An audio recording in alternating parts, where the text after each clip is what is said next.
السلام علیکم ورحمۃ اللہ وبرکاتہ۔ ہیمش نے ابو وائل سے سابقہ سند کے ساتھ حضرت عبداللہ رضی اللہ عنہ سے روایت کی۔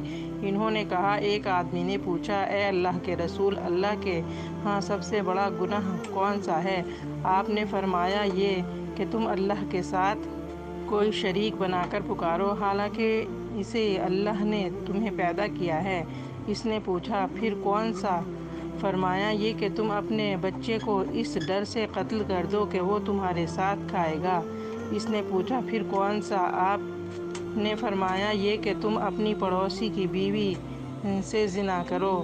اللہ تعالیٰ نے اس بات کی تصدیق میں یہ آیت نازل فرمائی، جو لوگ اللہ کے ساتھ کسی اور کو معبود بنا کر نہیں پکارتے اور کسی جان کو جسے قتل کرنا اللہ نے حرام ٹھہرایا ہے، حق کے بغیر قتل نہیں کرتے، اور جو زنا نہیں کرتے، وہی رحمان کے مومن بندے ہیں، اور جو ان کاموں کا ارتکاب کرے گا وہ سخت گناہ کی سزا سے دوچار ہوگا۔